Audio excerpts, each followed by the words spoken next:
Eh, cuál es el tema de hoy? El tema de hoy, como ustedes pueden ver acá en el título de esta predicación, es el Dios omnipresente. Estamos nosotros en la serie Él es Dios y hoy día vamos a hablar hoy día acerca de su omnipresencia. ¿Ok?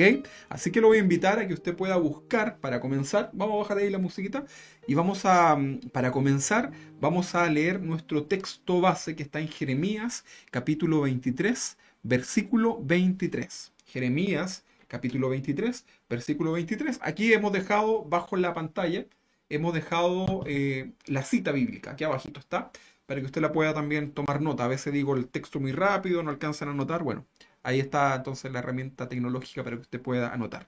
Jeremías capítulo 23, versículo 23 y 24 dice así. Hace una pregunta, está hablando Dios a través del profeta Jeremías, y hace así la pregunta a Dios. ¿Soy yo Dios de cerca solamente, dice Jehová, y no Dios desde muy lejos? Versículo 24. ¿Se ocultará alguno, dice Jehová, en escondrijo que yo no lo vea? Y luego hace una nueva pregunta, dice, ¿no lleno yo, dice Jehová, el cielo y la tierra? ¿No llena el Señor el cielo y la tierra? Bueno, continuando con los atributos de Dios, estamos conociendo más del Señor y continuando con estos atributos del Señor, hoy vamos a intentar comprender un poco más de este atributo que es su omnipresencia. Esto significa que Dios está en todo lugar, y lo vamos a explicar con mayor detalle. Al igual que su inmutabilidad, que habíamos leído las semanas anteriores, que significa que Él no cambia. También hablábamos la semana pasada acerca de su aceidad, eso tiene que ver con su independencia, que Dios no necesita de nadie para ser Dios. Habla de su autoexistencia, ¿verdad? Eso se conoce como la aceidad, lo vimos la semana pasada. También hablamos de su soberanía, entendemos que la soberanía de Dios y entre otros atributos están considerados, ¿verdad? Dentro de una clasificación, ¿verdad? Que los eruditos han realizado, ¿verdad? Y se conoce como parte del carácter de Dios, como los atributos no comunicables o incomunicables, ¿ok? Lo vimos nosotros en las enseñanzas anteriores. Recordemos que una de las clasificaciones que han propuesto los grandes teólogos en relación al carácter de Dios y sus atributos son incomunicables, que significa que solo le pertenecen a Dios, y los comunicables, ¿ok? Que también le pertenecen a Dios, pero también pueden estar presentes en nosotros, pero no completamente. ¿Ok? Si usted tiene dudas acerca de esto, yo le recomiendo escuchar la enseñanza de la semana pasada porque ahí lo explicamos en mayor detalle. Hoy vamos a hablar acerca de esta característica, de este atributo de Dios que es su omnipresencia. ¿Ok? Muy bien, vamos entonces. Así como Dios es ilimitado respecto al tiempo, también el Señor Dios es ilimitado en relación al espacio. Cuando hablo al espacio no me refiero al espacio donde están los planetas, no, me refiero mucho más a eso, me refiero al todo, ¿verdad? Al espacio, ¿verdad? Que se ocupa. Eh, es a esta característica del espacio que nosotros le llamamos también la omnipresencia de Dios. El prefijo omni, que no es ovni, no es como objeto volador no identificado, no tiene nada que ver con eso. Esto es con la letra M. Omni significa todo. ¿Ok? Cuando usted encuentre una palabra que comienza con omni, significa todo. Omnipresente, en este caso es el concepto de la palabra, ¿verdad? ¿Qué significa esto entonces de la omnipresencia de Dios? Esto significa que su presencia, omnipresencia, su presencia en todo lugar. Esto significa entonces omnipresente. La omnipresencia de Dios se podría definir de la siguiente forma. Acá yo lo voy a leer. Esto lo saqué de un comentario. Dios no tiene ni tamaño ni dimensiones espaciales y está presente en todo punto del espacio, con todo su ser. Sin embargo, Dios actúa diferente en diferentes lugares. Yo después les voy a enviar esta descripción al WhatsApp de la iglesia interna por si usted lo quiere ahí anotar. Me pareció muy buena esa explicación, ¿verdad? Y tiene mucho que ver con lo que hoy día vamos a hablar. Decir que Dios es el Señor de todo el espacio, podría incluso estar limitando este atributo que tiene que ver con la omnipresencia, eh, este atributo que tiene que ver con Dios. Pues todo el espacio, cuando decimos todo el espacio, que nos podamos imaginar nosotros, no lograría incluso contener la presencia de Dios. ¿Ok? Entonces, cuando hablamos de que Dios ocupa todo el espacio, estamos en cierta manera limitando este atributo de Dios, porque va mucho más allá. Yo entiendo que hay una buena intención en querer utilizar estas frases, pero en realidad, para que lo podamos comprender, esto va muchísimo más allá. Si hablamos de su presencia, en cierto modo también estamos limitando la omnipresencia de Dios. Si hablamos de su presencia, estamos limitando también la presencia de Dios. Suena extraño esto, ¿verdad? Pero tratemos de entender, que Dios nos ayude. Porque esto habla de alguien que está presente y que en algún momento podría incluso dejar de estar presente. Pero en el caso de la omnipresencia de Dios, esto va mucho más allá. Recuerde que esto además es combinable con todos sus otros atributos. Por ejemplo, su eternidad. Fue Dios el creador del espacio, fue Dios el creador de la materia y de todo lo que el hombre logre y alcance conocer y comprender en relación a lo creado. Entonces, si Él es el creador, entonces Él no puede estar contenido en su propia creación, ¿verdad? En el caso de nosotros, sí, ¿verdad? Porque nosotros podríamos construir, por ejemplo, una casa. Usted ha construido por ahí algo, ¿verdad? Hemos hecho también este lugar en donde nos congregábamos, ¿verdad? Y espero en el Señor que pronto nos congreguemos nuevamente. Pero podemos nosotros construir un espacio físico y luego entrar dentro de ese lugar, ¿verdad? Sería imposible poder abarcar todo eso nosotros, ¿verdad? Debemos entrar, ¿verdad? Por lo tanto, al entrar, dejamos de estar afuera de ese lugar, ¿verdad? Dios no está ni dentro ni fuera de su creación. Suena extraño esto, ¿verdad? Pero trate de entenderlo. Que Dios nos ayude a poder entender todos estos conceptos. Nosotros, junto a todo lo que creamos, estamos en alguna parte quizás ínfima de su inmensidad. Todo el espacio fue creado ¿por quién? Por Dios, sin necesidad de ningún esfuerzo. Hablábamos la semana pasada de su independencia. Dios no necesita ayuda de nadie. Dios no se esfuerza. De hecho, muchas veces nosotros hablamos de la fuerza de Dios, ¿verdad? Que Él es fuerte, que Él es valiente, pero todo esto es para que en realidad son conceptos para que nosotros como cristianos, como hijos suyos, podamos comprender con nuestros propios ejemplos, ¿verdad? La fuerza, etcétera, podamos comprender un poquito de Dios. Pero usted debe saber que Dios no usa fuerza, sino que usa su voluntad. Él para crear lo creado en todo este mundo, todo el universo, ¿verdad? Dios no tuvo que esforzarse ni siquiera en pensar. No, no piensa usted que Dios estaba ahí como construyendo las galaxias, ¿verdad? Cuando construyó este planeta, no piensa usted que en algún momento el Señor dijo, oh, qué cansado que estoy. Qué esfuerzo he hecho. Algunos llegan a pensar esto porque dicen que en el día 7, ¿verdad? El Señor lo deja para el descanso, ¿verdad? Entonces, a veces nos equivocamos, ¿verdad? Entonces, Dios no usa la fuerza, sino que su voluntad. Él para crear, entonces lo creado, no tuvo que esforzarse, ni siquiera en pensar, simplemente en su voluntad. Y de la nada, sin ningún tipo de materia prima, Dios creó los cielos y la tierra. A Dios solo se le puede conocer una parte nada más. A Dios solamente se le puede conocer por medio de su Espíritu Santo, ¿verdad? Por medio de la palabra del Señor. Intentar conocer y comprender a Dios desde el intelecto, hermanos, me refiero a cuando hablo del intelecto, estoy hablando de la lógica humana, sería imposible. Sería imposible porque no existe ninguna ley física que logre, en cierta manera, explicar, ¿verdad? O respaldar eh, y describir de alguna manera o definir la esencia de Dios. No existe, no se puede. Es imposible, ¿verdad? Esta es una de las razones también por la cual los hijos de Dios eh, recibimos por medio del Espíritu Santo, ¿verdad? El regalo, el don de la fe para poder creer en Dios, ¿verdad? Porque Dios no, la Biblia no intenta, si usted lee la Biblia, si usted ya ha leído la Biblia, usted se va a dar cuenta que la Biblia en ningún caso intenta demostrar que Dios existe. El escritor, ¿verdad? Los escritores, más de 40 autores inspirados por Dios, escriben el texto sagrado y ellos dan por asentado que Dios existe, ¿verdad? En ningún caso se intenta enseñar, se intenta comprobar a través de algo la existencia de Dios, para nada, ¿verdad?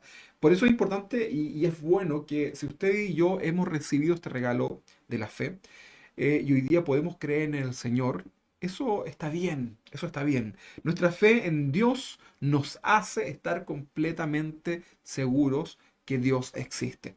Mire, probablemente usted, hermano, tal vez yo, no tenemos, sin duda, no tenemos todo el conocimiento que está en la palabra de Dios. Estamos constantemente creciendo. Por más que estudiemos la palabra, por más que leamos la palabra, siempre vamos a estar adquiriendo más conocimiento porque la palabra es viva y eficaz, ¿verdad? Por otra parte, usted por muy científico, que por muy eh, conocedor de cualquier ciencia, será imposible que usted a través de todo ello logre comprender completamente la existencia de Dios, ¿verdad? Por eso usted tiene que ser agradecido de creer en Dios, porque yo le aseguro que hoy día le pregunto a usted, ¿cree en Dios? Y tal vez usted no maneje todas las áreas que en cierta manera podrían demostrar la existencia de Dios, usted diría, sí, yo creo en Dios. Eso es fe. Eso es fe. Eso es algo que hoy día muchos quisieran tener y no tienen. He escuchado a mucha gente agnóstica decir, en ciertas situaciones, decir, me gustaría tener la fe que ustedes tienen. Y ustedes saben que el agnóstico, en cierta manera, trata de buscar un sentido lógico, ¿verdad? Un sentido científico, ¿verdad? A su creencia. Pero nosotros no podemos pretender encasillar a Dios en una ciencia porque sería imposible. Y aunque, en cierta manera, la existencia de Dios y sus atributos sean completamente opuestos a la lógica y la ciencia humana, esto no nos causa ningún tipo de cuestionamiento a nosotros como cristianos. Simplemente Él es Dios. Alguien te puede decir por ahí, pero ¿cómo puedes adorar un Dios invisible? Un Dios que no ves. Un Dios que ¿dónde está, verdad? Bueno, la Biblia dice que para muchos el Evangelio es un escándalo y es locura. Pero nosotros como cristianos que hemos comprendido esto, eh, de alguna forma Dios hoy día habita en nuestras vidas, el Espíritu Santo está en nuestros corazones y da testimonio de que Él es Dios.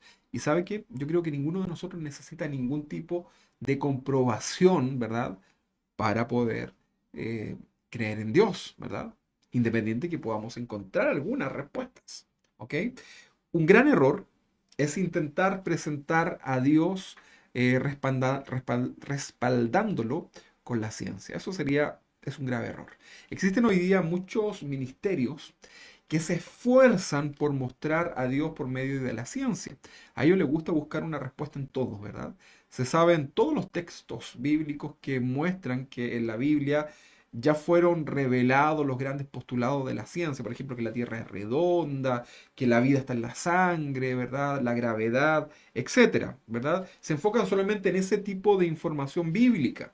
En general, este grupo de personas practican, podríamos decirlo así, como un evangelio, así como existe un evangelio de la prosperidad, ¿verdad? Eso, esa gente que solamente habla acerca del dinero, podríamos hablar que ellos predican el evangelio de la ciencia, en donde viven intentando demostrar a los demás que lo que la ciencia ha demostrado, en realidad Dios ya lo había dicho en su palabra, ¿verdad? Ahora, no estoy diciendo que, que hablar acerca de esto sea malo, ¿verdad?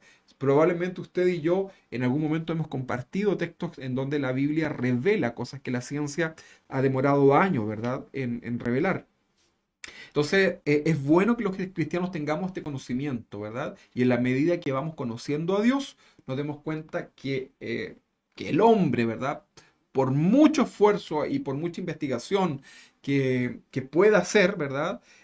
Un día, ¿verdad? Hace miles de años, ¿verdad? Cuando se escribía la Biblia, en realidad Dios ya lo había revelado por medio de su palabra, ¿verdad? Pero el verdadero evangelio no es mostrar eso, ¿verdad? No es mostrar a Dios a través de la ciencia. El verdadero evangelio es aquel que nos confronta en nuestra condición pecaminosa, que nos lleva a estar frente al único y gran Dios para finalmente caer rendidos ante Él en arrepentimiento por no haberle dado el primer lugar en nuestras vidas, comprendiendo que estábamos completamente perdidos. Cuando tú comprendes que Él es Dios, cuando tú conoces a Dios de todo corazón, simplemente caemos rendidos a sus pies, ¿verdad? Muchos por ahí han dicho, ¿qué haré cuando me enfrente, cuando seamos llevados a este mundo, ya sea por el arrebatamiento, sea que muramos, ¿verdad? En Cristo, y estemos delante ahí de la presencia de Dios? ¿Qué voy a hacer? Mucha gente ha dicho eso. No sé usted qué haría.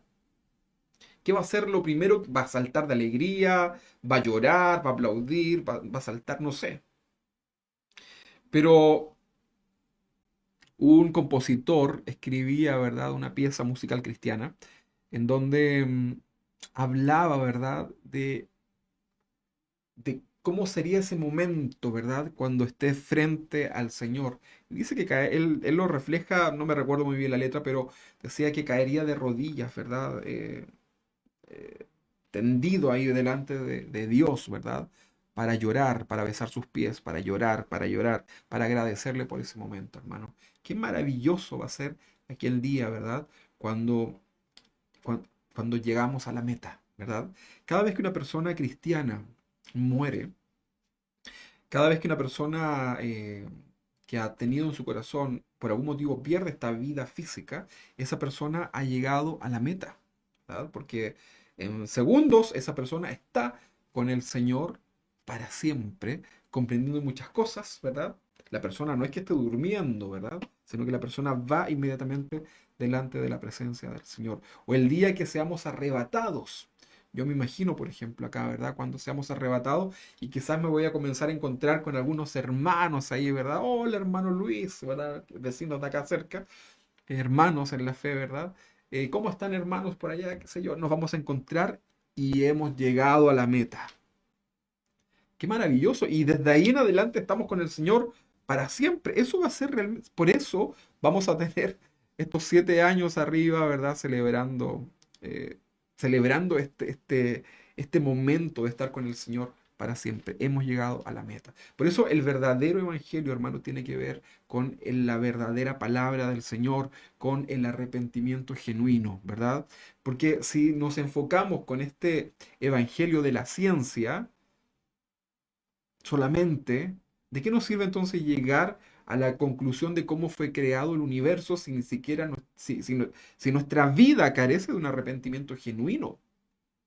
¿De qué nos sirve saber cuántos árboles habían en el jardín del Edén si no logras comprender, si no logras comprender y vivir la palabra de Dios en tu vida?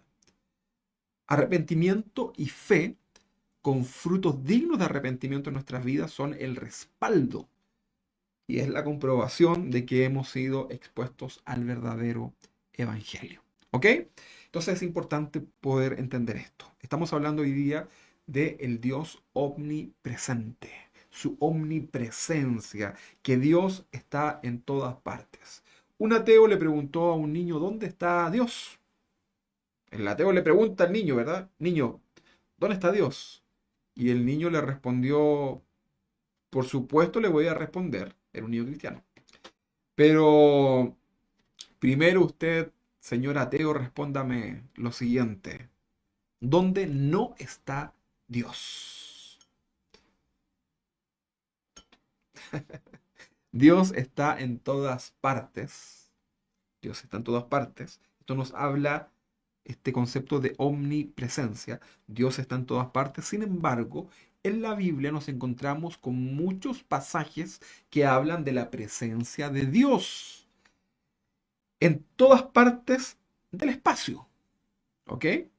Vamos a ir entendiendo un poquito esto. Leíamos nosotros al principio al profeta Jeremías, ¿verdad? Cuando se le revela a Dios diciendo, vamos a leer nuevamente Jeremías capítulo 23,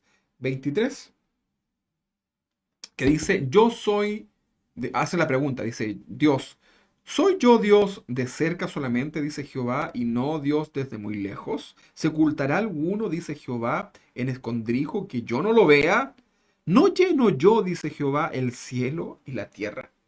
En este pasaje Dios está regañando, en cierta manera, a los profetas que piensan que su palabra o pensamientos de los profetas se esconden, se pueden esconder de la presencia de Dios, del conocimiento de Dios. Eso es lo que está haciendo acá. Esta es una confrontación de parte de Dios, ¿verdad? Aquellos profetas en ese contexto, ¿verdad? Que pensaban que Dios no estaba en todo lugar, porque tal vez se comportaban y vivían como si Dios no estuviera en ese lugar. No sé usted si ha ido a algún lugar lejano. Bueno, Dios estaba ahí, ¿verdad? Y Dios está ahí, y Dios estará ahí, y ya vamos a tratar de entender esto, ¿verdad? Él está en todas partes y llena el cielo y la tierra. No hay lugar, hermano, donde podamos ir donde no esté Dios. Eso es lo que trata un poco de mostrarnos Jeremías, ¿verdad? A través de esta revelación de Dios, ¿verdad? Y esta confrontación. No hay lugar, no hay espacio donde Dios no esté. El rey David intenta expresar de alguna manera reflexiva, de alguna manera profunda y tal vez de alguna manera poética la omnipresencia de Dios. Vamos a leer el Salmo 139 en el versículo 7. Vamos a leer este salmo. Salmo 139, versículo 7 en adelante. Dice así, ¿a dónde me iré de tu espíritu?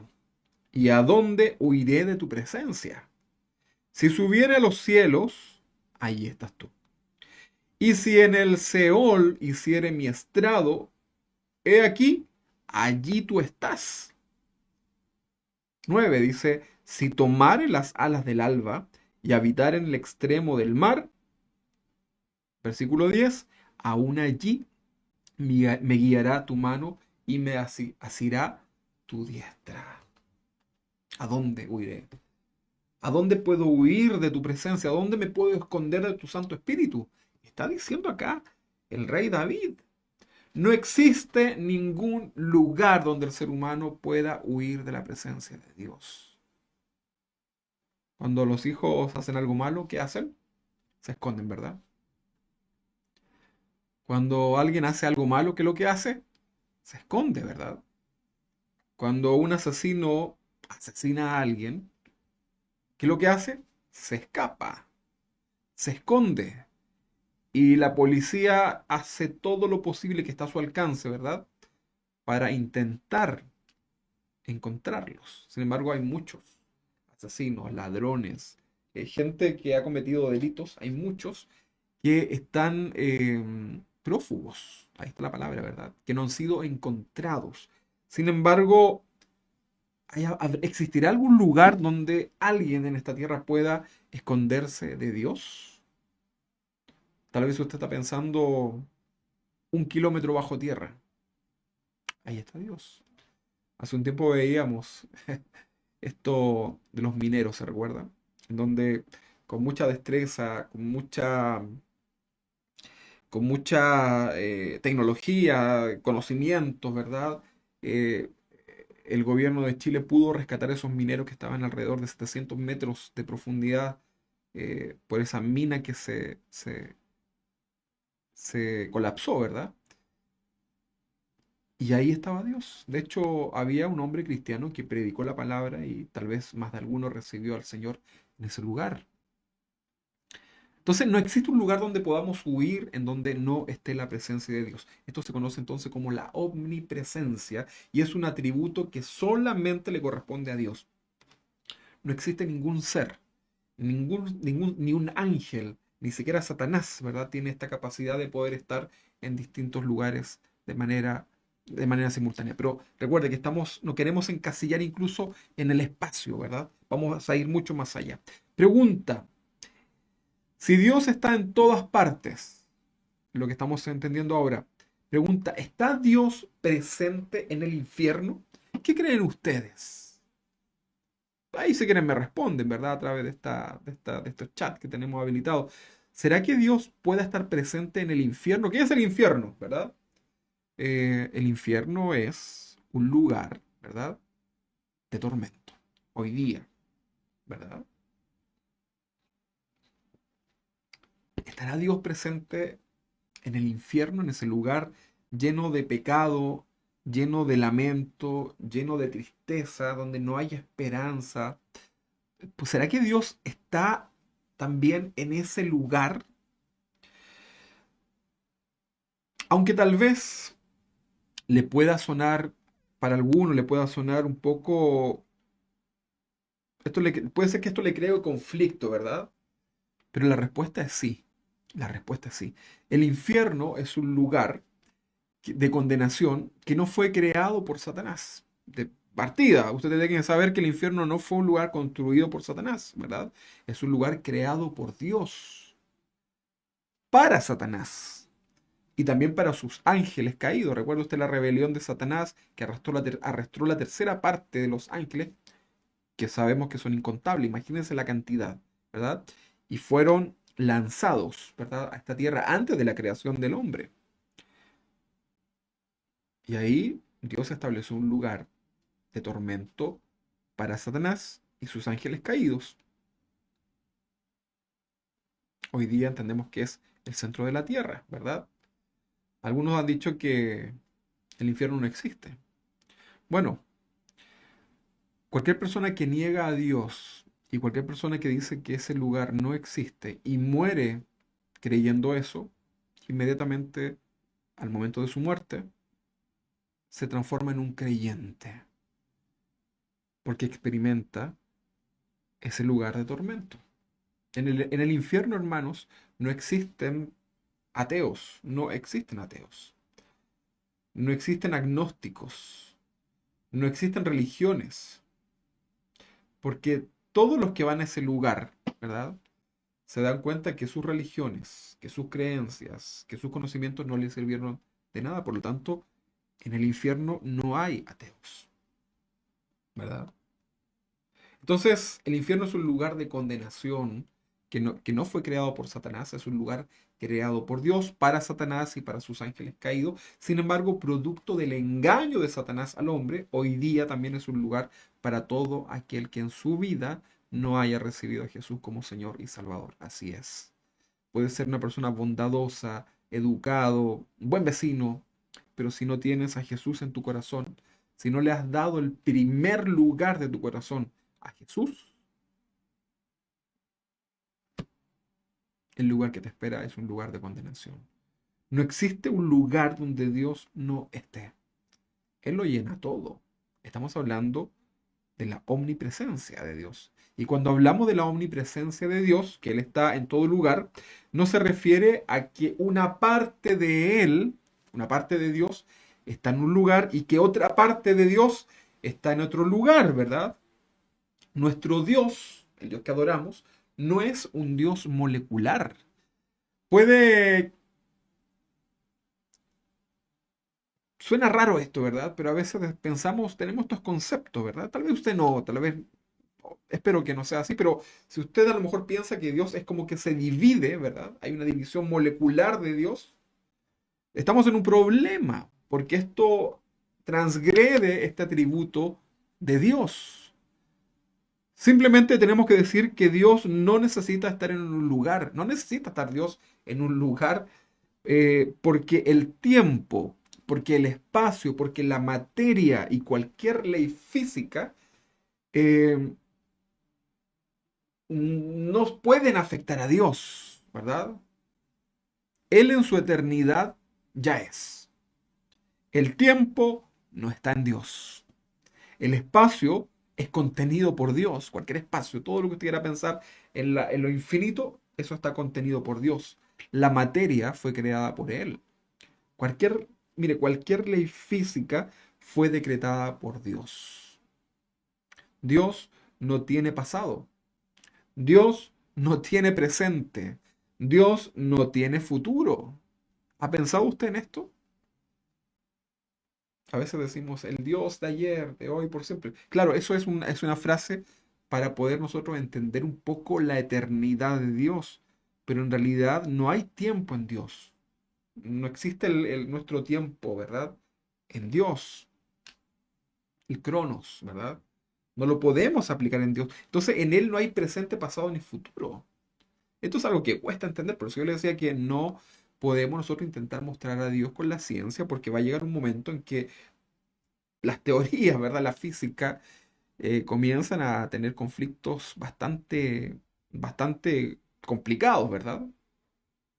Y esto no es un Dios para comprobación, ¿verdad? No es un Dios de pipeta, donde usted hace un experimento, echa unos ingredientes y le sale, es un Dios verdadero, ¿verdad? No, para nada, ¿verdad? Esto se trata de fe. Esa es la cuestión. En nuestro presente, Dios ya conoce el futuro eterno. Por ahí alguien dijo que para Dios el futuro es historia. Ahora, en la reflexión, el rey David acerca de de la omnipresencia de Dios nos está diciendo que en cualquier lugar que el hombre vaya, ya Dios está ahí, ¿verdad? Y está completamente, no es que esté solamente una parte de él, no es que esté una molécula de Dios en ese lugar. A donde usted quiera que vaya, ahí está Dios con toda su manifestación, con todo su poder, con toda su sabiduría, con todo su conocimiento, con todo. No está debilitado por partes, no está molecularmente dividido. Él es espíritu, ¿verdad? No podemos decir que algo de Dios o solo una parte de Dios está presente, porque eso eh, sería pensar en cuanto a su ser en términos espaciales. Me refiero del espacio, ¿verdad? Limitarlo a un espacio. Una forma más apropiada sería decir que Dios está presente con todo su ser en todas partes del espacio, ¿verdad? Con todo su ser en todas partes de su espacio, del espacio, ¿verdad? Para entenderlo nosotros. Pero yo creo que usted por lo menos vaya reflexionando y vaya entendiendo que decimos espacio, pero en realidad no podemos encasillar a Dios al espacio, ¿verdad? Para nosotros es algo difícil de imaginar, pues toda característica que podamos atribuirle a Dios es completamente diferente a cualquier cosa creada por Dios. Usted ve la inmensidad de una montaña y podemos decir cuán grande eres tú, Señor, como una montaña, pero en realidad eso es pequeño ante la majestuosidad de Dios, ¿verdad? Entonces podemos decir que Dios no tiene dimensiones espaciales. Anótelo ahí si querés. Dios no tiene dimensiones espaciales. Si bien hemos dicho que todo el ser de Dios está presente en toda parte del espacio, en todo punto del espacio, también es necesario decir que ningún espacio puede contener a Dios. Ningún espacio puede contener a Dios. Hubo un sabio rey, hijo de David, llamado Salomón, que construyó un gran templo, ¿verdad? Para aquel tiempo era algo majestuoso. Y Salomón, en su sabiduría, dice lo siguiente. Vamos a leer Primera de Reyes, capítulo 8, versículo 27. No sé si lo tenemos ese texto. Primera de Reyes, capítulo 8, 27. Dice así Salomón. Pero, ¿es verdad que Dios morará sobre la tierra? Pregunta Salomón, así en su sabiduría. Un hombre muy sabio dice, ¿es cierto que Dios va a habitar, morará en la tierra? He aquí que los cielos de los cielos, no te pueden contener, cuanto menos esta casa que yo he edificado. Porque recuerde que el contexto era que él había construido este templo en donde iba a habitar la presencia de Dios. Entonces, en su sabiduría, Salomón no lograba comprender que ni los cielos ni el universo, que sería el cielo de los cielos, eran capaces de contener la presencia de Dios, la esencia de Dios. Leamos Isaías capítulo 66, versículo 1. Isaías capítulo 66, versículo 1. ¿Qué es lo que dice? Vamos a leer. Anota ahí si usted quiere, le doy un poquito de tiempo. Isaías capítulo 66, 1 dice, Jehová dijo así, el cielo es mi trono. Ahora, si usted está pensando que, que el trono de Dios es del porte del cielo, está nuevamente en un gran problema. Porque esto es una forma de expresar la grandeza de Él de una manera representativa, pero en realidad esto es para solamente que nosotros podamos entenderlo, nada más que eso, ¿verdad? Pero no podemos limitar a Dios al espacio. Entonces, Isaías escribe lo siguiente con inspiración de Dios y dice, eh, el cielo es mi trono y la tierra estrado de mis pies. Y ahora dice, en esta tierra, ¿dónde está la casa que me habréis de edificar? ¿Y dónde el lugar de mi reposo? Versículo 2. Mi mano hizo todas estas cosas. Y así todas estas cosas fueron, dice Jehová. Pero miraré a aquel que es pobre y humilde de espíritu y que tiembla a mi palabra. Hermano, no hay nada, no hay absolutamente nada de lo que nosotros podamos tener desde lo material que pueda impresionar a Dios. No hay nada. No hay nada que el hombre, mire, el hombre se esfuerza, por ejemplo, por hacer creaciones, ¿ah? Y Dios le da la sabiduría y crea a lo mejor un auto de lujo, una edificación así, pero asombrosa, ¿verdad? Y usted le pone eso al lado de un cerro, de una montaña, ¿verdad? Y usted ve la grandeza de todo eso. Y ahí está Dios, ¿verdad? ¿Podremos nosotros hacer eso? ¿Podremos nosotros... es imposible, hermano. Es imposible. Entonces Isaías trata de mostrar, en cierta manera, la grandeza de Dios, ¿verdad? Que no lo podemos encerrar en un lugar físico, ¿verdad? Hechos capítulo 7, versículo 48, vamos a leer este texto. Hechos 7:48 dice así: Si bien el Altísimo no habita en templos hechos de mano, como dice el profeta, el cielo es mi trono y la tierra es estrado de mis pies. ¿Qué casa me edificaréis? Dice el Señor. El texto que estábamos leyendo recién. ¿O cuál es el lugar de mi reposo? Dios ya no habita en templos hechos por manos de hombre porque Dios mira el corazón. Pero ¿cómo se agrada a Dios cuando ve a una persona con un corazón humilde, con un corazón sincero? ¿Sabes que Dios... Mira, el otro día compartí ayer con un hermano esto. Estuve escuchando a una psicóloga, una psiquiatra, perdón, muy reconocida, y ella decía que hablaba acerca de la personalidad.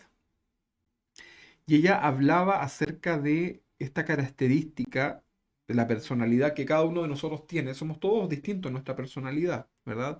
Algunos son más osados, ¿verdad? Otros son más introvertidos, unos son más chistosos, ¿verdad? Otros más apáticos, qué sé yo. Bueno, y ella decía que la personalidad en realidad era la forma que el ser humano puede disfrazar su realidad, porque usted y yo nos mostramos, yo le hablo aquí en esta pantalla, pero yo no hablo todo el día así, de esta forma, a pesar que soy muy parecido en algunas cosas, pero no piensen ustedes que uno es así todo el tiempo, ¿verdad?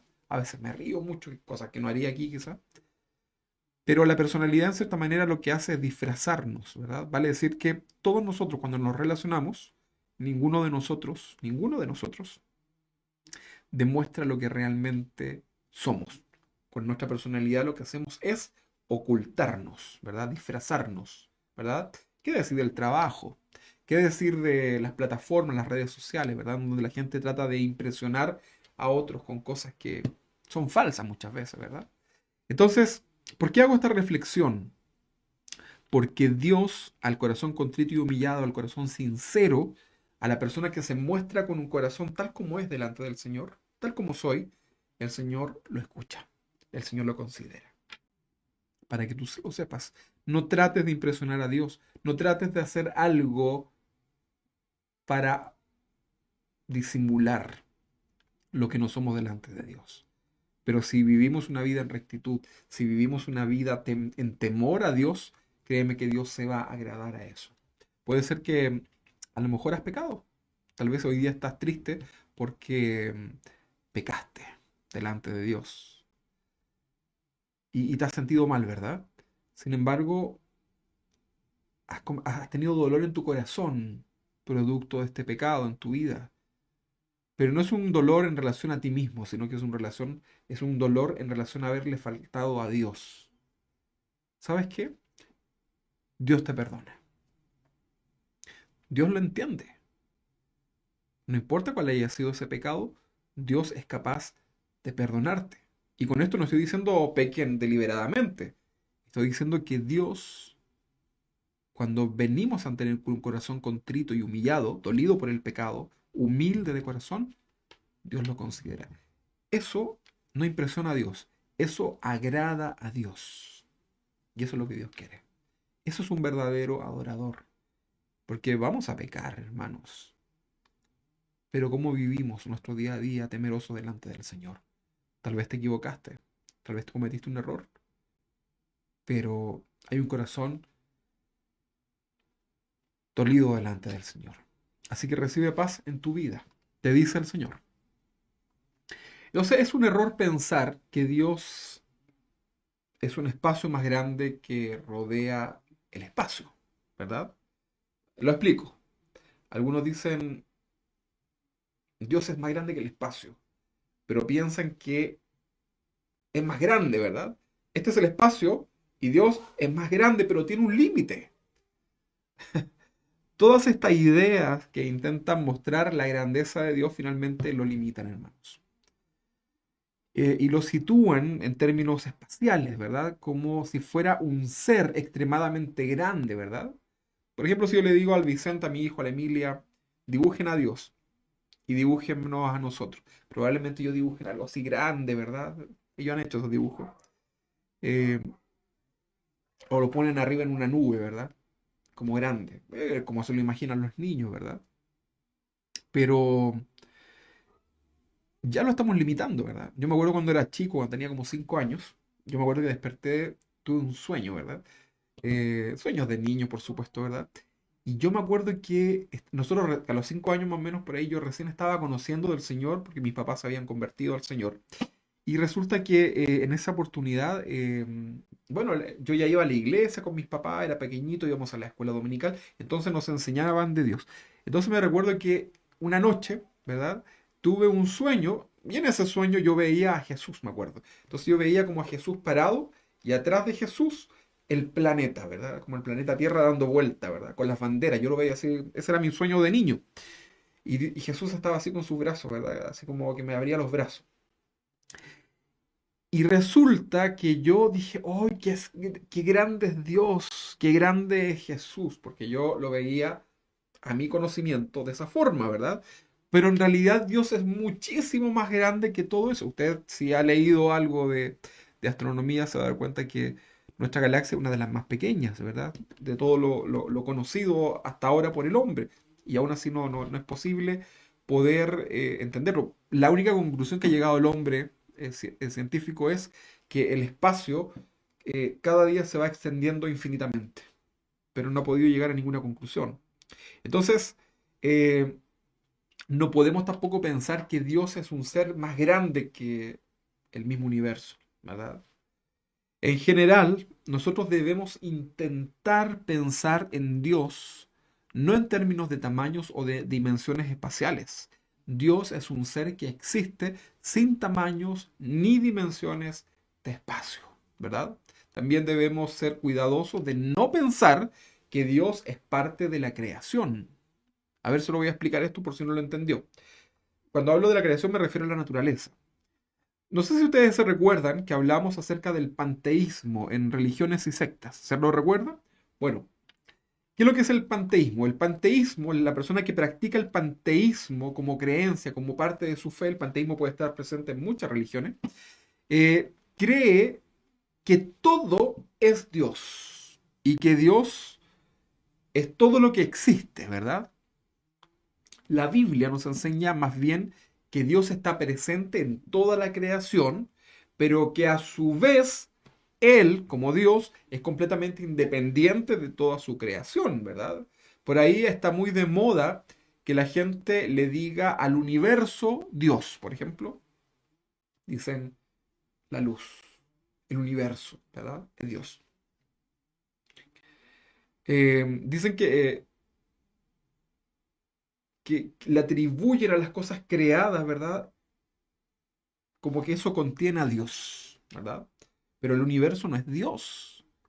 El universo fue creado por Dios.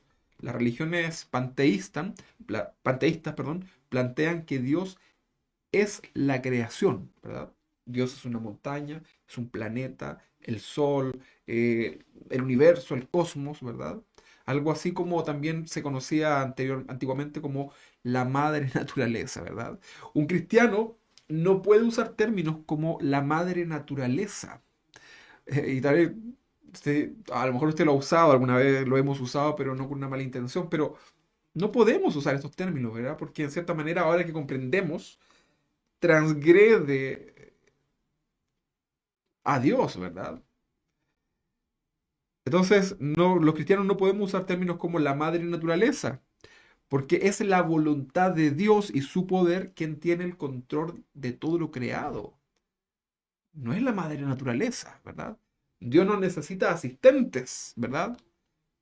Él tiene control de todo. Dice por un texto, no lo recuerdo, pero que todos nuestros cabellos están contados. Incluso dice que ni siquiera una hoja de un árbol cae si no es por voluntad de Dios, no de la madre naturaleza. Dios creó este planeta, ¿verdad? Eh, es un planeta vivo, ¿verdad? Que tiene, que tiene fenómenos naturales, ¿verdad? Pero eso no es Dios, ¿verdad?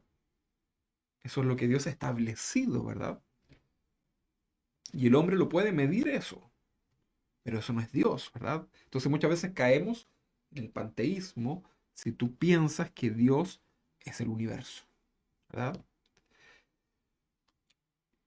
Que la creación de Dios sea el testimonio de su existencia y de su grandeza no significa que la creación sea Dios. Vamos a leer el Salmo 19, versículo 1. Salmo 19, versículo 1, por favor. Dice así, este es un salmo que hasta lo cantamos, ¿verdad? Dice, los cielos cuentan la gloria de Dios y el firmamento anuncia la obra de sus manos. En ningún caso dice que es Dios. Los cielos cuentan, ¿verdad? Al mirar tú el espacio, al mirar tú el cielo, tú dices, esto es obra de Dios. El hombre no pudo hacer nada, esto no puede haber sido producto de la nada, ¿verdad? Alguien estuvo ahí, ¿verdad? Hay un diseñador, hay un creador, ¿verdad? Hay alguien muy grande que pudo visualizar desde su inmensidad el universo para crearlo. Entonces no podemos contener a Dios en una montaña, ¿verdad? En el mar, la inmensidad del mar. Yo ayer estaba en un lugar de campo y yo estaba en una parte que era como un cerrito bastante pequeño, ¿verdad? Pero para mí era gigante. Y yo decía, wow, Señor, unas rocas así de metros y metros y metros. Y eso no tiene comparación, ¿verdad? Al Señor, ¿verdad? Yo meditaba en este tema que hoy día les quería compartir. Y digo, Señor, tú creaste todo esto, ¿verdad? Y yo decía, ¿cuántos millones y millones de años puede tener todo esto acá, ¿verdad? Era un lugar que tal vez no había sido habitado por nadie anteriormente. Entonces estaba así, ¿verdad? Yo decía, wow, Señor, tu grandeza. Bueno, estamos hablando del Dios omnipresente. Dios puede estar presente en todo lugar. ¿Ok? Ahora, esto si quiere lo anota, porque Dios puede estar presente para castigar. Dios puede estar presente para sustentar. Y Dios puede estar presente para bendecir. Cuando digo presente, recuerde todo lo anterior. No quiero encasillar a Dios como que se tiene que materializar. Estoy hablando de la manifestación. Voy a tratar de explicar estos puntos. Entonces, la idea de la omnipresencia de Dios a veces es un problema para algunos que se preguntan cómo Dios puede estar presente, por ejemplo, en el infierno, ¿verdad? hacía yo esa pregunta, ¿verdad? Por ahí algunos nos contestaron que Dios puede estar en cualquier lugar. Muy bien. Ahora, la pregunta es, ¿no es el infierno un lugar completamente opuesto a la santidad de Dios? Bueno, esta respuesta, que para muchos puede ser dificultosa, puede estar resuelta al comprender que Dios está presente en diferentes lugares de diferentes maneras. Dios no siempre se va a manifestar de la misma forma. Ahora no piensa usted que tenemos un Dios loco o bipolar. Otra forma de entender esto es decir que Dios actúa en forma diferente en distintos lugares de su creación, ¿verdad? A veces Dios está presente para castigar, como lo decíamos recién. Pareciera que esta forma en que Dios está presente en el infierno, ¿verdad? Fuera como un poco cuestionable, ¿verdad? Pero Dios está presente en el infierno para llevar juicio. Algunos están convencidos hoy día que el infierno es un lugar en donde Satanás es el gran torturador, por decirlo así, ¿verdad? Que le da el castigo a los que se van ahí. Pero no te olvides que Dios es el creador, Dios es el creador del infierno y que la Biblia nos dice que fue creado para Satanás y sus ángeles caídos, que se rebelaron contra Dios. Sin embargo, hoy día todo aquel que no cree en Dios también es arrastrado a ese lugar, ¿verdad? Hay conceptos extraños que tenemos los cristianos, pero que debemos corregir, ¿verdad? Existe un aterrador pasaje, ¿verdad?, del profeta Amós, que muestra entonces esta presencia de Dios ahora juzgando, llevando juicio. Vamos a leer Amós, vamos a leer, pero la traducción al lenguaje actual. Vamos a leer Amós capítulo 9, versículo 1. Recuerde que vamos a leer la versión TLA, traducción al lenguaje actual. Dice así este profeta Amós, capítulo 9, versículo 1, 2 y hasta qué, hasta el 4. Vamos a leer hasta el 4. Después de eso vi a Dios. Estaba de pie junto al altar y me dijo, recuerde que todo esto es una visión para que el profeta pueda entender. Golpea la parte alta de la columna del templo para que el templo se derrumbe. Recuerde que en el templo, ¿quién iba? Iban los que adoraban, ¿verdad? Personas humanas. Para que el templo se derrumbe y caiga sobre la gente. Le está diciendo Dios al profeta. Nadie escapará con vida. Dios estaba ahí, en ese lugar. Aquí mire lo que está diciendo el profeta. Esa iba a ser la manifestación de Dios en ese lugar, castigo y juicio. Para que el templo se derrumbe y caiga sobre la gente. Nadie escapará con vida. Pero si alguno logra escapar, ¿qué dice? Morirá en el campo de batalla. Versículo 2 dice, no importa que se escondan en lo más profundo de la tierra, de allí los voy a sacar. No importa que se escondan en lo más alto del cielo, de allí los voy a bajar. Tal vez se escondan en lo más alto del monte, Carmelo, que era un gran monte, pero yo mismo iré a buscarlos y de allí los voy a sacar. Tal vez se escondan de mi vista en lo más profundo del mar, pero yo mandaré una serpiente para que los muerda. Versículo 4. Y si acaso sus enemigos los llevan presos a otro país, aún allí daré la orden que los maten a filo de espada. Voy a estar pendiente de ellos, pero no para hacerles bien, sino para hacerles mal. Ay, pastor, estos textos. Este no es el Jesús de las películas de Semana Santa. Este no es el Dios que se muestra el que yo quería. Pero ¿cómo si Dios es amor, pues pastor? ¿Qué pasó? Bueno, si quieres, sacamos los textos, no sé si... Pero aquí vemos la omnipresencia de Dios estando presente en un lugar, pero su manifestación fue el juicio. Ahora, no nos engañemos, hermanos, el juicio de Dios es real. Y Dios va a estar ahí, ¿verdad? Al momento de poner su juicio sobre los impíos. ¿Quiénes son los impíos? los que no le han reconocido como Dios.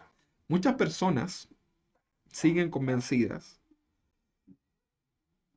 en donde dicen que a pesar de haber vivido una vida en desobediencia a Dios, que Él igual los va a recibir cuando lleguen ahí, ¿verdad? Y ahí nace todo esto del portón de San Pedro, ¿verdad? Y como hay parodias, ¿verdad? Y la pregunta es, una pregunta que se utiliza mucho en evangelismo, si tú hoy día mueres, ¿a dónde te vas? ¿Verdad? Bueno, si no tienes a Dios y dices me voy al infierno, bueno, ya por lo menos están un poquito más claro.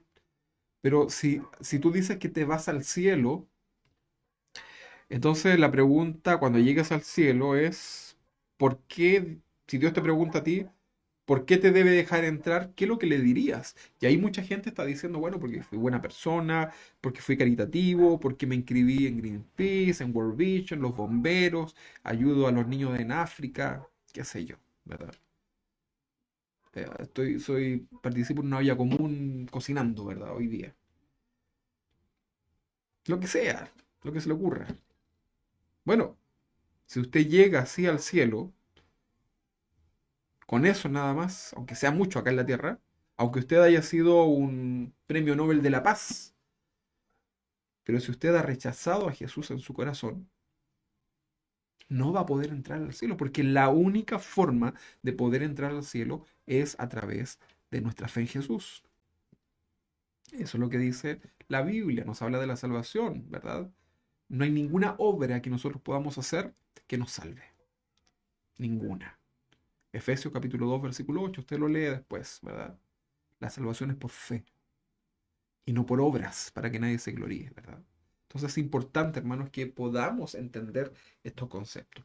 Todo aquel que no tiene a Jesús en su vida como Señor y como Salvador, entonces es condenado al momento de morir. Y Dios estará ahí en su omnipresencia, en su manifestación de juicio eterno. El castigo y condenación, hermanos, es real. Mateo capítulo 25, versículo 30. Si quiere me acompaña, vamos a leer varios textos acá. Mateo capítulo 25, 30. Solamente voy a leer los textos. Dice, y al siervo inútil echadle en las tinieblas de afuera. Allí será el lloro y el crujir de dientes. ¿Sabe usted lo que es el crujir de dientes? El dolor, la angustia va a ser tan grande que la gente va a apretar sus dientes. No sé si alguna vez usted ha estado, eh, no sé si usted ha estado estresado quizás, ¿verdad? Y uno como que aprieta todo, ¿verdad? A mí me pasó ahora que yo a ver, mentalmente no estoy estresado, pero mi cuerpo comienza como a contraerse. A veces estoy durmiendo y estoy así como, ¿verdad? Y tengo que empezar a soltar no sé, quizás le ha pasado a usted, ¿verdad? Y empiezo a soltar así como la mano, la pierna, ¿verdad? Y me relajo, ¿verdad? Y cuando me relajo me doy cuenta que tengo los dientes apretados y me rompí, de hecho, estos dientes de arriba por la parte de atrás, apretando, ¿verdad? Ahora estoy ahí en un tratamiento con el dentista, ¿verdad? Para buscar alguna solución. Entonces, acá dice que va a haber el crujir de dientes, producto del juicio, ¿verdad? Y es un juicio que viene de parte de Dios, ¿verdad? Dice, y al siervo inútil echarle fuera en las tinieblas de afuera, ¿verdad? Ahí ese era el lloro y el crujir de dientes. En Mateo capítulo 7 21 a lo mejor usted dice, vamos a leer ese texto, Mateo 7 21 a lo mejor usted dice, no, si yo creo en Jesús, ¿verdad? Bueno, la Biblia dice que los demonios también creen y que tiemblan. Los demonios no son ateos, no son agnósticos, son creyentes. La diferencia es que no hacen la voluntad de Dios, de hecho se rebelaron contra Dios. Mateo capítulo 7, 21 dice, no todo, no todo. Dice cuidado, ¿verdad? Dice cuidado, no todo el que me dice Señor, Señor, entrará en el reino de los cielos, sino el que hace la voluntad de mi Padre que está en los cielos. Y la voluntad del Padre, por lo demás, es que creamos en Jesús y que hagamos frutos dignos de arrepentimiento. O sea, que nuestra fe se vea reflejada a través de nuestras obras. Versículo 22. Bueno, decía el 21 decía que no todo el que me dice Señor, Señor entrará en el reino de los cielos. Dice 22, muchos, no van a ser pocos, muchos me dirán en aquel día, Señor, Señor, no profetizamos, eso es predicar, hablar del Señor, en tu nombre, y en tu nombre echamos fuera demonios, o sea, los demonios se sujetaban en el nombre de algunos, y en tu nombre hicimos muchos milagros. 23. Entonces les declararé, estamos viendo acá al Dios omnipresente, ¿verdad? Que va a estar presente en este episodio, que todo ser humano va a tener que vivir en cuanto al juicio de Dios sobre su vida, salvo o no salvo. Nosotros tenemos, si algunos dicen que Dios, nosotros nos servimos un Dios discriminador, pero la respuesta es sí. Nosotros tenemos un Dios que discrimina. Tú como cristiano y yo como cristiano discriminamos entre lo bueno y lo malo. El Señor dice en su palabra que Él un día, eh, hablando del juicio, ¿verdad? Final, pero Dios ya lo hace en cualquier momento, ¿verdad? Discrimina entre el bueno y el malo, entre el Hijo de Dios y el impío, entre el trigo y la cizaña, entre la oveja y el cabrito. Dios discrimina. Y aquí nos está diciendo este pasaje que un día Dios en su omnipresencia a muchos le dirá, aquí dice el versículo 23, entonces le declararé, nunca os conocí. Dice la Biblia en otro pasaje que Dios conoce a sus ovejas y sus ovejas oyen su voz. Y aquí dice el Señor, nunca os conocí. Apártense de mí, hacedores de maldad. En otro texto habla acerca de que Dios vomitará de su boca al tibio. Saben que para Dios es repulsivo aquel que se dice ser cristiano, pero que, como decimos en Chile, no está ni ahí con hacer la voluntad de Dios, que vive su vida como quiere. Ese es un tibio, ¿verdad? Porque ni siquiera es ateo, ni siquiera es agnóstico. Es un tibio, como que está ahí, ¿verdad? Y se conecta y todo lo que usted quiera. Y canta, sabe las canciones, sabe un par de tibios, pero no vive la palabra de Dios. Tibio. ¿Sabe lo que dice el Señor? Que lo va a vomitar de su boca. Es repulsivo. No sé si alguna vez tú has intentado comer algo que te da asco. Hay cosas que, a mí por ejemplo, yo nunca he comido, pero yo no podría comerme un piure, esa cosa como de los mariscos. Tal vez a usted le guste, no sé. Pero yo creo que ni siquiera podría, me lo echaría en la boca y ¡buah! No podría, no lo soportaría. Bueno, eso asqueroso que tal vez usted está ahí como ¡ah! Haciendo arcadas. Bueno, así es aquel religioso que se presenta delante de Dios, ¿verdad? Es que no sirve de nada, hermano, seguir perdiendo el tiempo, conectándonos y haciendo todo esto si usted no está dispuesto a cambiar su vida para agradar a Dios. Si usted no está dispuesto a que Dios haga una obra en su vida, hermano, lo mejor que nos puede pasar es que Dios restaure nuestra vida de todas nuestras dolencias y que podamos vivir en paz. En medio de todo esto que está pasando, tener paz en el corazón. Apocalipsis capítulo 14, versículo 9. Apocalipsis 14, versículo 9, 10 y 11. Vamos a leer esto. Apocalipsis. ¿Dónde está? Se me perdió. Apocalipsis, aquí está. Capítulo 14, versículo 9 en adelante. Dice, y el tercer ángel lo siguió, diciendo a gran voz, si alguno adora a la bestia y a su imagen, y recibe la marca en su frente o en su mano, esto está hablando del tiempo escatológico, que ya está muy pronto por suceder, él también beberá el vino de la ira de ¿quién? De Dios. O sea, que tenemos un Dios que tiene ira, que ha sido vaciado puro en el cáliz de su ira. Y mire lo que dice acá. No nos vamos a meter acá en la escatología, no es ahora el momento, pero dice que y será atormentado con fuego y azufre delante de los santos ángeles y del Cordero, y el humo de su tormento sube por los siglos de los siglos, y no tiene reposo de día ni de noche. Los que adoran a la bestia, está hablando de Satanás, ¿verdad? Del falso profeta, ¿verdad? Del anticristo. Los que adoran a la bestia y a su imagen, ni nadie que recibe la marca de su nombre. Lucas capítulo 16, no voy a hacer comentarios acerca de eso. Lucas 16, 23. El texto anterior ya era bastante claro, ¿verdad? Fuerte. Omnipresencia de Dios sobre el juicio. Lucas 16, 23. Dice, y en el Hades alzó sus ojos, estando en tormento. Esta es la historia de Lázaro y el rico, ¿verdad? Y en el Hades alzó sus ojos, estando en tormento, y vio de lejos a Abraham y a Lázaro en su seno. Entonces él, dando voces, dijo, Padre Abraham, ten misericordia de mí, y envía a Lázaro para que moje la punta de su dedo en agua, y refresque mi lengua, porque estoy atormentado en esta llama. En el infierno, hermanos, lo graficábamos un poco así, ¿eh? Si una persona llega a estar en el infierno, probablemente tenga muchos letreros ahí, ¿verdad? Anuncios, en donde dice no hay esperanza, no hay salida, no hay oportunidad. Dios ya lo estableció de esa forma.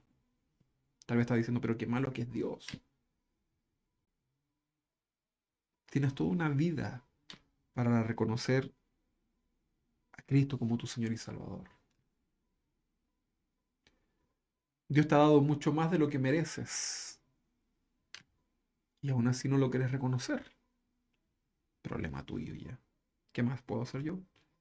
Mateo 14, 41. Enviará el Hijo del Hombre a sus ángeles. ¿Quién lo enviará? El Hijo del Hombre a sus ángeles y recogerán de su reino a todos los que sirven de tropiezo y a los que hacen iniquidad. Juicio de Dios. Mire, mejor no seguir describiendo la ira de Dios, hermano, sobre aquel que niega al Hijo de Dios en su vida. Mejor no seguir. Muchos textos hablan acerca de esto. En otras ocasiones, estamos hablando de la omnipresencia de Dios. Ahí hablábamos del juicio. En otras ocasiones, Dios está presente, ahora no para castigar, ni tampoco para bendecir, sino que para sustentar o para mantener el universo en existencia y funcionando, ¿verdad?, de la manera en que Él propuso que debía funcionar. En este sentido, la naturaleza divina de Cristo está presente en todas partes. Vamos a leer Colosenses capítulo 1, 17, ya estamos terminando. Colosenses 1, 17, dice, y Él es antes de todas las cosas. O sea, antes de cualquier cosa, Él es, ¿verdad? Y todas las cosas en Él subsisten. ¿Ok? Entonces, en el Señor está el sustento de todas las cosas. Todo es por voluntad de Él. El escritor de la carta a los Hebreos dijo que Dios se refiere de manera continuamente. Dice que el escritor de la carta a los Hebreos dice que Dios sostiene todas las cosas con su poderosa palabra. Y no es que Dios tenga que estar diciéndole a la tierra, tierra gira. No, ¿verdad? Dios ya lo dijo y su palabra se cumple. Hebreos capítulo 1:3 dice, el cual siendo el resplandor de su gloria y la imagen misma de su sustancia, y quien sustenta todas las cosas con la palabra de su poder, habiendo efectuado la purificación de nuestros pecados por medio de sí mismo, se sentó a la diestra de la majestad en las alturas. Wow. Él es el Dios que sustenta todo. Entonces comprendemos que Dios está presente para castigar. Dios puede estar presente en su omnipresencia para sustentar, como lo vemos ahora, lo acabamos de leer. Y también, hermanos, Dios está presente para bendecir, para que tenga un mejor domingo, ¿verdad? Para que no se vaya tan desanimado. Y acá pongamos énfasis. Dios es omnipresente, está en todo lugar para bendecir. El rey David dijo, vamos a leer acá el Salmo 16, versículo 11. Salmos 16, versículo 11 dice, me mostrarás la senda de la vida. En tu presencia hay plenitud de gozo, delicias a tu diestra para siempre. En este salmo David no habla de la presencia de Dios para castigar, ni tampoco está hablando de la presencia de Dios para sostener, para sustentar, sino que nos habla de la presencia de Dios como bendición. Y en y en esto nosotros debemos centrarnos, hermanos. Dios quiere bendecir nuestra vida en esta tierra y eternamente cuando nos toque partir de acá. Esta bendición, la bendición de Dios no solamente temporal, es una bendición que nos seguirá todos los días de nuestra vida. Dice el Salmo 23 que en la casa del Señor moraremos por muchos años, eternamente se refiere. A veces decimos que Dios está presente para referirnos que Él está en todas partes, pero ahora vemos esta faceta de Dios en donde Él se hace presente para bendecirnos. ¿Cuál será la respuesta de Dios si le preguntamos a Él, Señor, ¿qué te gusta más, castigar o bendecir? ¿Qué creen ustedes que Dios va a responder? Hay gente que tiene una imagen de Dios así como malo, ¿verdad? Lo haré cucaracha, lo mataré.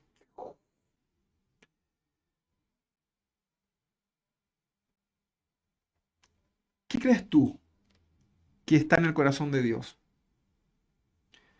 ¿Querrá Dios bendecirnos o querrá Dios castigarnos, atormentarnos en esta vida? Bueno, Dios quiere que le conozcamos, primero que todo, y Dios nos quiere bendecir.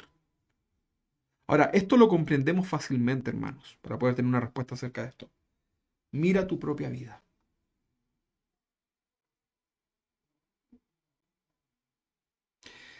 Una vida pecadora en donde tal vez una y otra vez fallamos a Dios. Sin embargo, hermanos,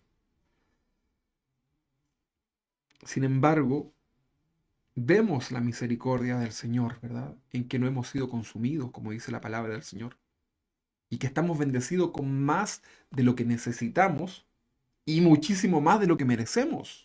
¿O estoy equivocado, hermanos? El Salmo 145, versículo 10, lo cantábamos recién, ¿verdad? El Salmo 145, versículo 10 dice, abres tu mano y colmas de bendición a todo ser viviente. Cuando la Biblia habla de la presencia de Dios en todo lugar, casi siempre está relacionado con su bendición. Cuando Dios se manifiesta a su pueblo a través del tabernáculo, cuando se manifestaba a Dios a través del tabernáculo, era justamente para que ellos pudieran conseguir la bendición de Dios que venía producto de la obediencia. Cuando el sumo sacerdote se presentaba delante de Dios y había rectitud en su corazón, había temor, había santidad, venía la bendición de Dios. Dios ha puesto su ley, sus mandamientos, para poder bendecirnos a través de ellos. ¿O no somos bendecidos cuando obedecemos la palabra de Dios? ¿No ha sido establecido el mandato de Dios para que nos vaya bien? ¿Para que seamos de bendición en todo lugar? Cuando vemos en la Biblia la frase la presencia de Dios, en la mayoría de las veces se refiere presencia de Dios para bendición. En conclusión, hermanos, para terminar, Dios en su omnipresencia está presente en todo lugar. No hay lugar donde Dios no pueda estar. Sin embargo, su manifestación puede ser distinta. Castigo, sustento, pero principalmente bendición para nuestras vidas. Tal vez hoy día estás pasando algún momento difícil en tu vida. Tal vez estás pasando momentos de angustia, ¿verdad? Pero Dios tiene todo el poder, ¿verdad? Para restaurarnos. Dios tiene todo el poder para poder decir la palabra, ¿verdad? Si no depende de nosotros. Pero eso es una invitación para que tú te acerques a Dios. Dios no quiere castigar tu vida. Dios no quiere estar ahí todo el tiempo atormentándote, que las cosas salgan mal, que estés sufriendo. Dios quiere bendecir tu vida, pero es importante nuestra obediencia a Él. Por eso hemos hablado hoy día acerca de la omnipresencia de Dios, que es mucho más que entender solamente que Dios está en cualquier lugar. Cuando tú y yo pecamos, Dios está ahí. Y cuando tú y yo estamos arrepentidos con el corazón, antes que la palabra esté en nuestra boca, Dios ya la conoce. Yo te quiero invitar, querido hermano, que estás ahí en tu casa, a que podamos orar delante del Señor. Vamos a orar, Señor. Señor, ¿a dónde puedo ir en donde tu presencia, Señor, no esté? Señor, te doy gracias por esta oportunidad de poder hoy día haber aprendido un poquitito nada más de parte de este carácter que tiene que ver con este atributo tuyo, Señor, que es tu omnipresencia. Señor, ahora ya sé que a cualquier lugar donde yo vaya, ahí estás tú. Y esto me demuestra, Señor, que tú nunca me has dejado ni me has abandonado. Señor, ayúdanos a poder entender esto, Señor. Ayúdanos a conocerte más para poder vivir de una manera más agradable. Ayúdanos a comprender tu omnipresencia, que tú estás en todo lugar para que vivamos temerosos, Señor, del pecado, Señor.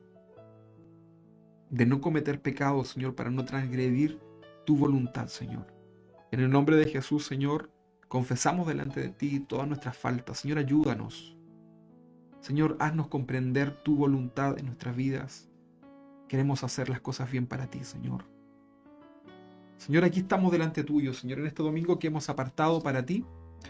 Tal vez muchos cansados, tal vez muchos con problemas, desesperanzados, Señor.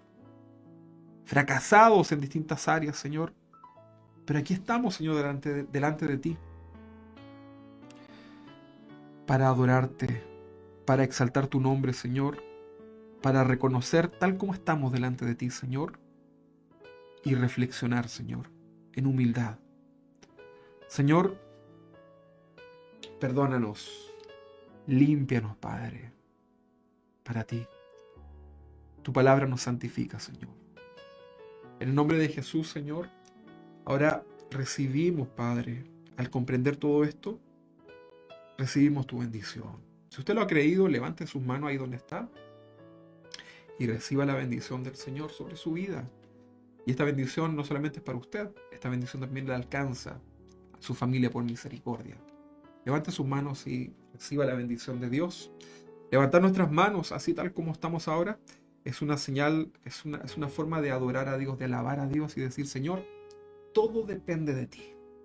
Señor, absolutamente todo depende de ti.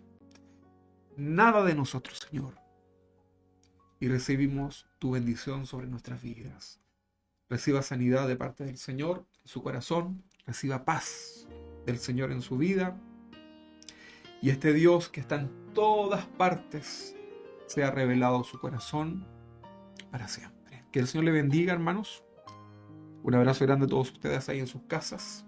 Y que tengan un hermoso domingo ahí junto a su familia.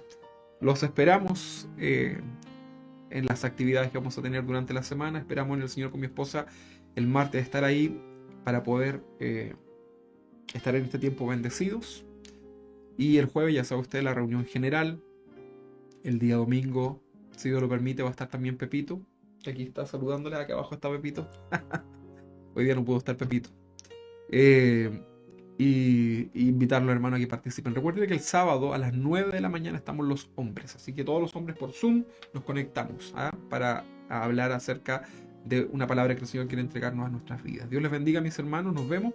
Aprovecha ahí de saludarse a través de los chats y les dejamos esta invitación en el Señor. Confiad, yo estoy contigo, dice el Señor. Nos vemos. Bendiciones.